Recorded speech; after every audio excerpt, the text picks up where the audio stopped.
आदाब, खबरों के साथ हाजिर हूं मैं सबरीन सिद्दीकी। सबसे पहले नजर डालते हैं आज की अहम हेडलाइंस पर।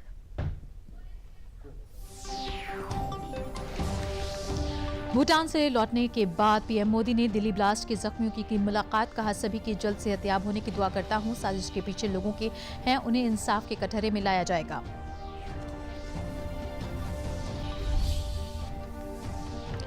और दिल्ली में लाल किला ब्लास्ट के मद्देनजर वजीर आजम नरेंद्र मोदी आज शाम काबीना मीटिंग की सदारत करेंगे। वजीर आजम के भूटान से लौटते ही ये मीटिंग होगी।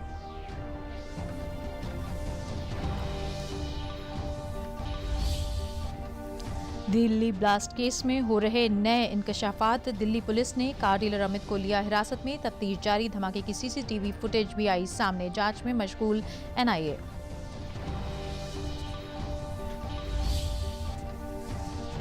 और गुलगाम और सोपोर जिले में जमात इस्लामी के 232 ठिकानों पर छापेमारी। श्रीनगर से हिरासत में लिया गया गुलगाम का डॉक्टर तजम्मुल अहमद।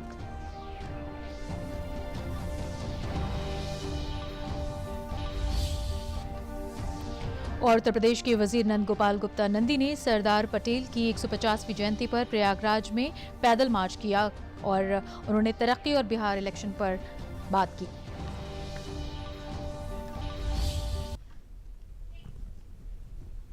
और अब खबरें तफसील से। भूटान से लौटने के बाद पीएम मोदी ने सीधे दिल्ली के एलएन पेपर अस्पताल पहुंचकर दिल्ली ब्लास्ट के जख्मियों और डॉक्टरों से मुलाकात की। वजीर आजम मोदी ने कहा कि एलएनजेपी अस्पताल जाकर दिल्ली ब्लास्ट में जख्मी हुए लोगों से मुलाकात उन्होंने की है। सभी के जल्द सेहतयाब होने की उम्मीद करता हूं। साजिश के पीछे जो लोग हैं उन्हें इंसाफ के कटघरे में लाया जाएगा।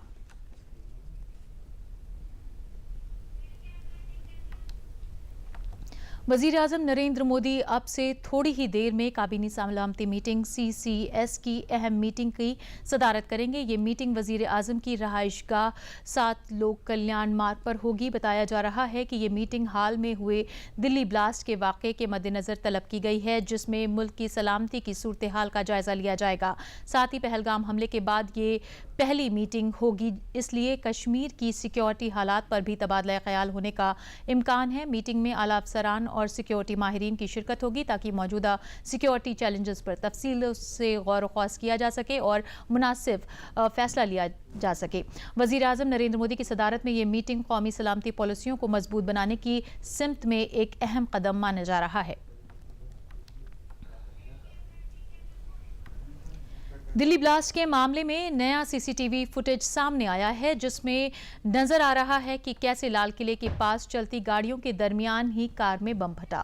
फुटेज में धमाके के कब्ल कार की नकल व हरकत और एतराफ का माहौल वाज़े तौर पर दिखाई दे रहा है। वीडियो में आई एक 20 का i20 कार जो है वो नजर आ रही है, जो पार्किंग से निकलती है और ब्लास्ट हो जाती है। चांदनी चौक की निगरानी कर रहे सीसीटीवी कंट्रोल रूम में कैद इस फुटेज में धमाके का लर्जा खेज मंजर दिखाई दे रहा है। फुटेज में लाल किले के पास की वो जगह भी साफ नजर आ रही है जहां धमाका हुआ। शाम 6:50 का ये वीडियो सीसीटीवी कैमरे में रिकॉर्ड हुआ है। फुटेज में इस वक्त भीड़ भाड़ और लोगों की आमोदरफ्त साफ नजर आ रही है और इसी दरमियान अचानक एक धमाका होता है, जिससे सीसीटीवी फुटेज कंट्रोल में इसे कैद कर लिया जाता है। दिल्ली ब्लास्ट के तार यूपी से भी जुड़े हैं। लखनऊ में गुज़िश्ता रोज डॉक्टर शाहीन के भाई के घर पर छापा मारा गया था। अब उसके बाद मुलजिम डॉक्टर के भाई मोहम्मद शुएब का बयान सामने आया है। आपको सुनवाते हैं उनका ये बयान। परेशान नहीं किया गया, हमारे घर वालों परेशान नहीं किया, हमको नहीं परेशान किया। बुलाया जा रहा है, परेशान किया बैठाया जा रहा है, नहीं परेशान। हाँ, कुछ तो हुआ तभी तो हिरासत में लिया गया। अब हमारे साथ कुछ होगा तो हम भी हिरासत में हो जाएंगे। बिल्कुल। तो तुम्हें दे, जब तक ये आरोप साबित होंगे, जब तक जांच चलेगी तो वो तो सरकार का काम है, हमारा काम थोड़ी ना है।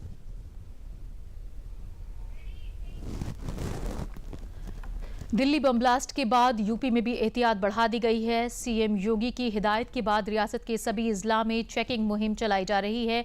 इस दौरान जिला हापुड़ के थाना पिलखवाल पुलिस ने अलग अलग जगहों पर चेकिंग मुहिम के दौरान परतापुर चौराहे पर चेकिंग के दौरान 3 नौजवानों को तकरीबन 2.5 किलोग्राम धमाका खेज अशिया के साथ गिरफ्तार किया।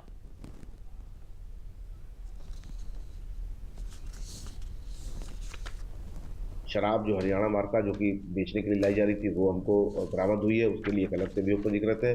साथ ही साथ सीतापुर के रहने वाले कुछ मजदूर लड़के जो प्रथम दृष्टया प्रतीत हो रहे हैं, जो दिल्ली में और पानीपत में काम करते थे किसी फैक्ट्री में, वहाँ से वो कुछ पदार्थ लेकर के आ रहे थे जो कि प्रतीत हुआ कि ये गंधक है, लगभग 2 किलो, और उसको उन्होंने बताया कि इसको नाल में चलाने के लिए और अपनी पराली जलाने वगैरह के लिए जिसको लेकर के जा रहे हैं, इसकी भी तस्दीक करी जाएगी अभी, और इसका भी एक FIR पंजीकृत हुई। तो इस प्रकार से हमारी जो ये सर्चिंग का जो ऑपरेशन चल रहा है, इसमें ये 3 घटनाएं प्रकाश में आई है, तीनों में अभियोग पंजीकृत किए गए हैं। हाँ, तो लगातार ये कार्रवाई चलती है, टोल के ऊपर, टोल पर और भी और अन्य जगह पर लगातार हर रोज ही लगभग जो है हम लोग चेकिंग की कार्रवाई इसमें करते हैं, और ये हर्ष का विषय है कि ये इस समय हमारी जो है मेहनत रंग लाई और इसमें बरामदगी हुई।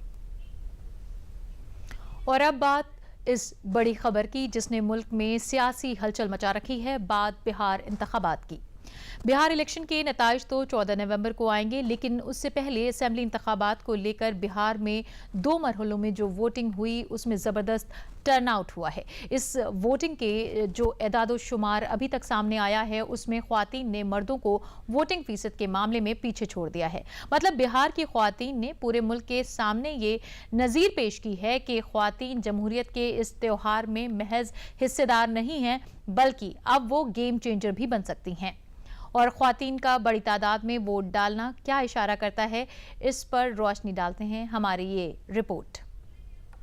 मतदान के लिए महिलाओं की ये लंबी कतार इतिहास रच गई। बिहार से महिलाओं ने पूरे देश को एक बड़ा संदेश दिया है कि अब नारी शक्ति लोकतंत्र के सबसे बड़े त्योहार की बहस दर्शक नहीं रहेगी, बल्कि चुनावी गणित को बदलने वाली शक्ति बनेगी। बिहार चुनाव में महिलाओं ने भागीदारी में पुरुषों को पीछे छोड़ा।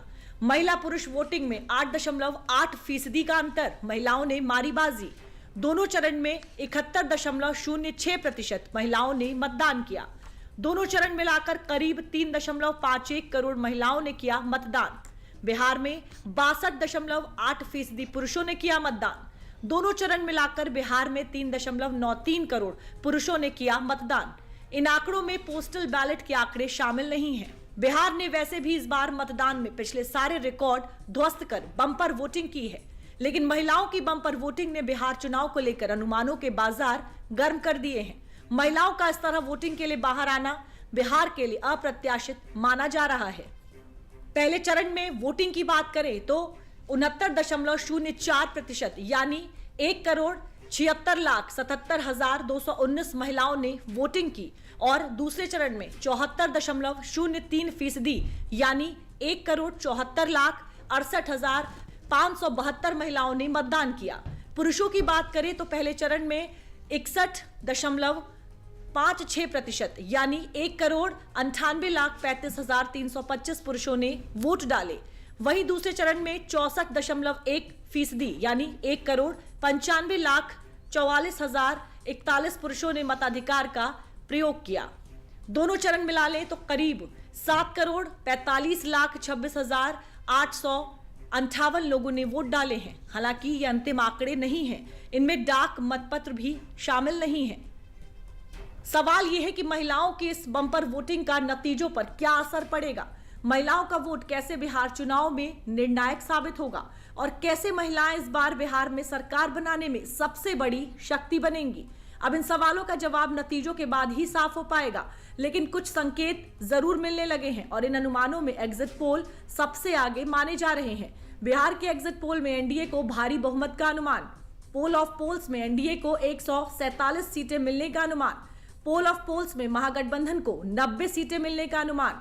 ये देश की बड़ी एजेंसीज के एग्जिट पोल के आंकड़े हैं। इसमें लगभग सभी एग्जिट पोल्स में एनडीए को बहुमत मिलने का अनुमान लगाया गया है, जबकि प्रशांत किशोर की जनसुराज का भी खाता खुलने का अनुमान है। हालांकि एग्जिट पोल में जनसुराज कोई बड़ा अंतर नहीं पैदा कर रहा है। ये सारे एग्जिट पोल के आंकड़े हैं, ये महज अनुमान है। बिहार चुनाव के नतीजे 14 नवंबर को आएंगे, लेकिन इससे सियासी हलचल जरूर शुरू हो गई है। जनता की जो आवाज है और एनडीए सरकार के लिए जो मुहर है वही एग्जिट पोल में दिखाया जा रहा है, और मुझको तो लग रहा है कि उससे भी ज्यादा एनडीए के पक्ष सीटें आएंगी। 2/3 बहुमत से भी ज्यादा सीटें लेकर एनडीए सरकार बनाएगी।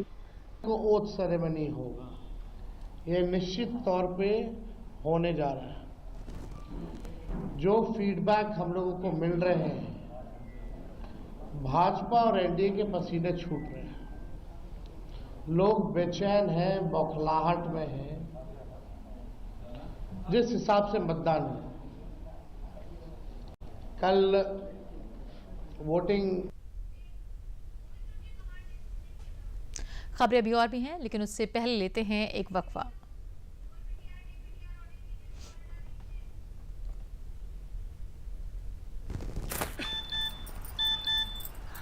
हो गया इंतजाम। किसका? गुड्डी की फीस का। दिखा। 20,000 का लोन तुरंत। पता है कौन दे रहा है, ब्याज कितना है? लोन विनियमित संस्थानों से ही लें और कर्ज उतना जितनी जरूरत, वो भी जांच कर। हो गया इंतजाम। पगार एडवांस में भेजिए। आरबीआई कहता है, सही वित्तीय बर्ताव करे आपका बचाव। और वक्फे के बाद खबरों में आपका फिर से खैर मकदम है। बढ़ते हैं अपनी अगली खबर की तरफ। बिहार असेंबली इंतखाबात 2025 के नताइज 14 नवंबर को आएंगे, लेकिन नतीजों से कबल आए एग्जिट पोल से एनडीए के खेमे में खुशी की लहर है। पटना में बीजेपी कारकुन मिलकर तकरीबन 501 किलो लड्डू तैयार कर रहे हैं, तो वहीं दूसरी तरफ जेडीयू उम्मीदवार अनंत कुमार सिंह भी अपने जीत को लेकर पुर उम्मीद नजर आ रहे हैं। उन्होंने अपनी रहायशगाह पर टेंट और कुर्सियां लगवाना शुरू कर दी हैं।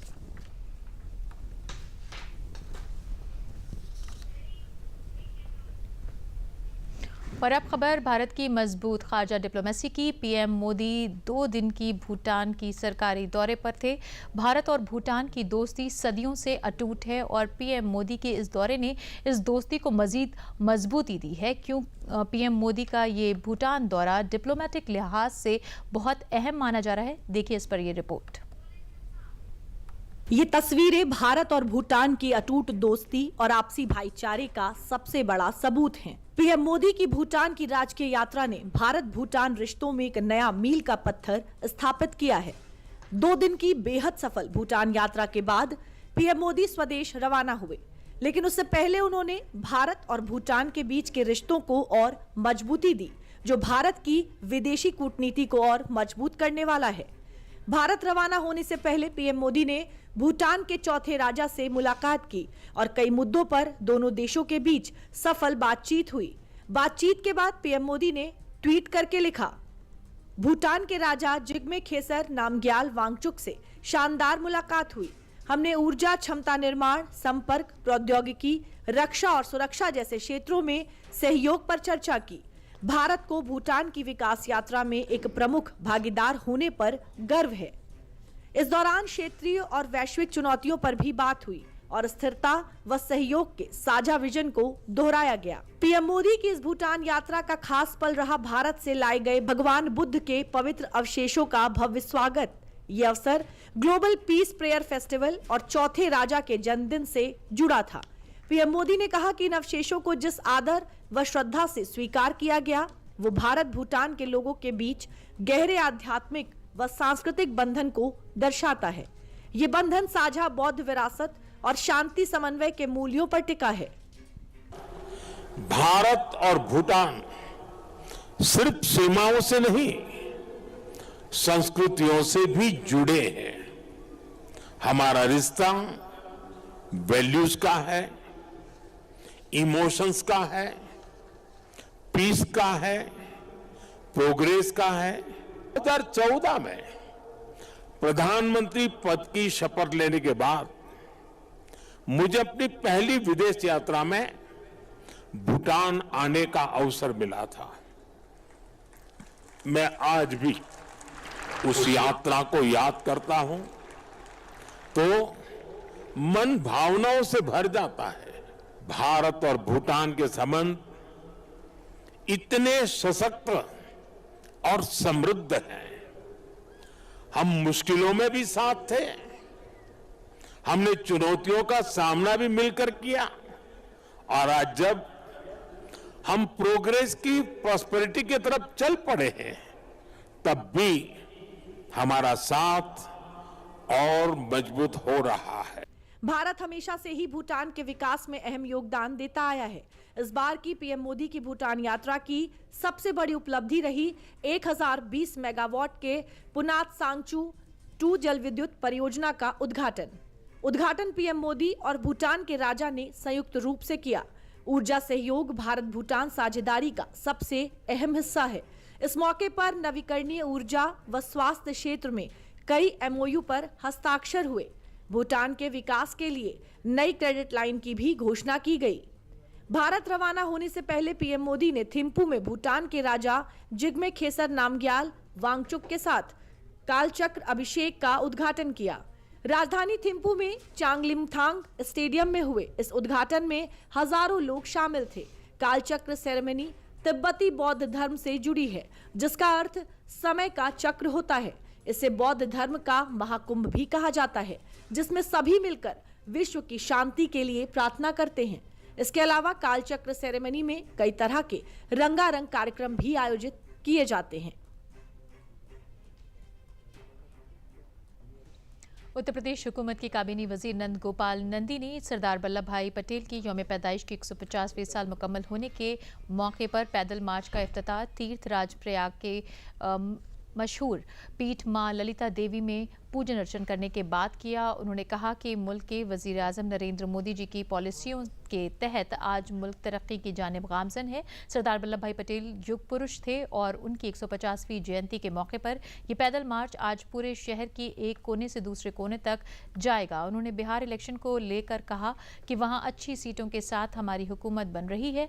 दिल्ली ब्लास्ट को लेकर उन्होंने कहा कि जो भी गुनाहगार हैं उन्हें बख्शा नहीं जाएगा।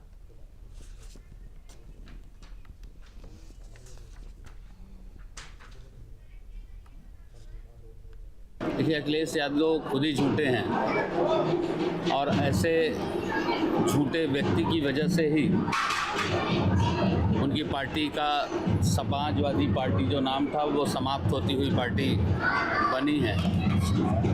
आप खुद सोचिए, इनके एक भी प्रत्याशी बिहार में नहीं है। तो बिहार में स्टार प्रचारक की लिस्ट जारी करते हैं, वो बिहार में चुनाव प्रचार करने जाते हैं।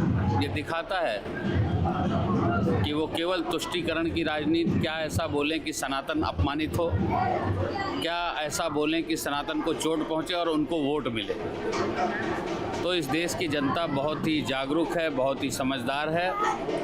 हिंदुस्तान की तरक्की के लिए, हिंदुस्तान को ऊंचाई पर देखने की चाहत रखने वाले सभी व्यक्ति और पूरा प्रदेश, इस देश के सभी प्रदेश आदरणीय प्रधानमंत्री जी के नेतृत्व को स्वीकार कर रहे हैं और जब जो चुनाव हो रहा है उसमें सफलता मिल रही है। और लखनऊ के Indian institute of toxicology research में आज 4 रोज़ा बैनुल-अक़वामी कॉन्फ्रेंस का आगाज़ हुआ। 12 से 15 नवंबर तक मुनक़िद इस कॉन्फ्रेंस में सेहत और माहौलियात के जोखिम, तज्ज़िया और मुतरज्जिम पहलुओं में उभरते नज़रियात अर्थ 2025 के मौजू पर इंटरनेशनल कॉन्फ्रेंस में तबादला ख्याल होगा। इंडियन यूनिवर्सिटी तहकीक इंस्टीट्यूट लखनऊ के डायरेक्टर भास्कर नारायण ने बताया कि इस कॉन्फ्रेंस में मुख्तलिफ ममालिक के तकरीबन 450 साइंसदान हिस्सा ले रहे हैं। उन्होंने कहा कि इसका मकसद माहौलियात में हो रही नई तहकीक पर तबादला ख्याल करना है ताकि उसका फ़ायदा मुल्क और बैरून मुल्क को मिल सके।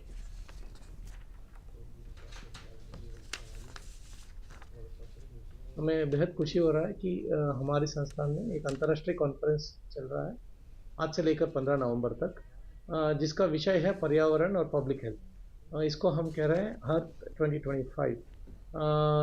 ये हमने पिछले साल हमारी हीरक जयंती के अवसर पर शुरू किए थे। इस साल हमारा हीरक जयंती ख़त्म हो रहा है, जो हमने 61वां संस्थापना दिवस भी मना लिया। तो ये इसी अवसर पर हमारा कल्मिनेशन के तौर पे अर्थ 2025 मना रहा है। इस कॉन्फ्रेंस में करीब 450 के भागीदारी है। देश विदेश से लोग आ रहे हैं। करीब 20% लोग जो इनवाइटेड स्पीकर्स है वो उसमें वो विदेश से आ रहे हैं। यूएसए, कोलंबिया, ग्रीस, अलग अलग देश से आ रहे हैं। तो ग्लोब के दूसरी तरफ क्या चल रहा है पर्यावरण को लेके, पब्लिक हेल्थ को लेके, उसको हम भी सीखें। हम जो कर रहे हैं वो भी सीखेंगे और अगर कोई नॉलेज शेयरिंग हो या इंफॉर्मेशन शेयरिंग हो जाएगा। और इसी सिलसिले में हम लोग पूरे सरकार को भी हम इत्मीनान करेंगे कि ऐसे संशोधन हो रहा है और इसको लेके हम पर्यावरण को लेके क्या कर सकते हैं और आगे क्या करेंगे। खबरें अभी और भी हैं, लेकिन उससे पहले लेते हैं एक वक्फा।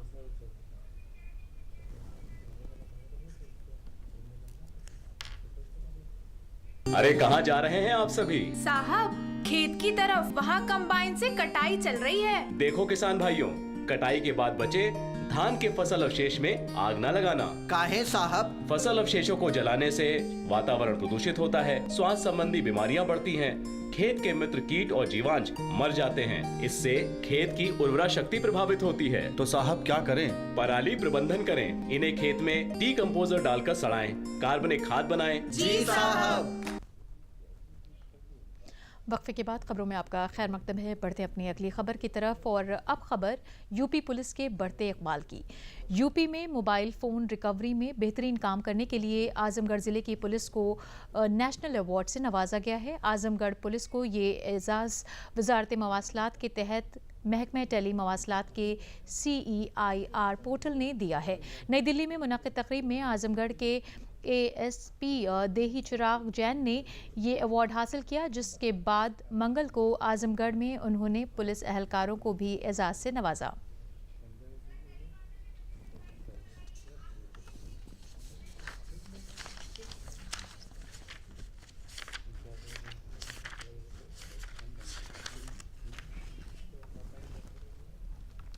वाराणसी की लहर तारा में वाक़े चंद्रपुर इंटरनेशनल चावल तहकीक मरकज़ के डायरेक्टर सुधांशु सिंह ने बताया कि धान की फसल काटने के बाद ज़ीरो टिल मशीन के ज़रिए गेहूं की बुआई अगर किसान 20 नवंबर से पहले कर सकते हैं तो उनको 30% फसल का फ़ायदा मिलेगा और खेती की जुताई करने की भी ज़रूरत नहीं होगी।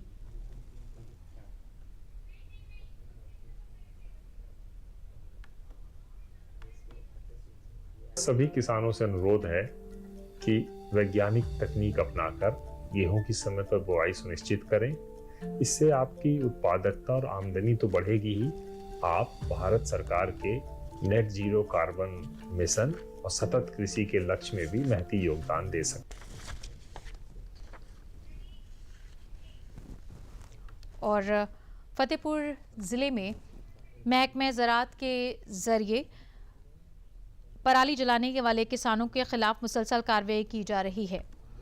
ज़िले की तीनों तहसीलों में सैटेलाइट सर्वे के ज़रिए 101 मामले सामने आए हैं, जिनकी ज़राअत और रेवेन्यू महकमे की टीम के ज़रिए ज़मीनी तस्दीक की गई है। इसके बाद 40 किसानों पर 2,35,000 रुपये का जुर्माना आयद किया गया है। इस जुर्माने से 90,000 रुपये की वसूली भी की जा चुकी है, जबकि बाकी वसूली का अमल जारी है। जिन अफसरान या महकमे के जरिए पराली जलाने के मामलों को रोकने की लापरवाही बरती जा रही है, उन्हें वजह बताओ नोटिस भी जारी किया गया है। और अलीगढ़ लोकसभा हलके के रुकन पार्लियामेंट सतीश कुमार गौतम ने MP खेल महोत्सव 2025 के इनेकाद का ऐलान किया। उन्होंने अपने पैगाम में कहा कि वज़ीर आज़म नरेंद्र मोदी के ज़रिए शुरू की गई फिट इंडिया और खेलो इंडिया जैसी मुहिम नौजवानों को जिस्मानी और जहनी तौर पर मजबूत बनाने की सिमत में तारीख़ी कदम है। उन्होंने उत्तर प्रदेश के वज़ीर आला योगी आदित्यनाथ की सताइश करते हुए कहा कि रियासत में खेल सहूलियात की तोसी, स्टेडियम्स की तामीर और खिलाड़ियों को तरगीब देने का जो माहौल आज तैयार हुआ है, वो पहले कभी देखने को नहीं मिला।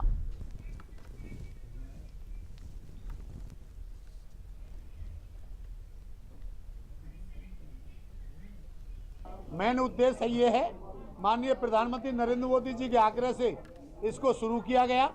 आज इससे बच्चे खेल खेल कर आगे बच्चे देश का नेतृत्व कर रहे हैं। इसलिए अलीगढ़ में ग्रामीण क्षेत्र तक ब्लॉक स्तर से लेकर तहसील स्तर से लेकर जिला स्तर पर इस गेम का शुरुआत की जाएगी। ये 14 तारीख से माननीय मुख्य अतिथि के रूप में संदीप सिंह जी रहेंगे। अतरौली से शुरुआत होगी इसकी, वहाँ से शुरू होगा। उसके बाद खैर विधानसभा का अलग होगा, बरौली का अलग होगा और कोल शहर का अलग होगा।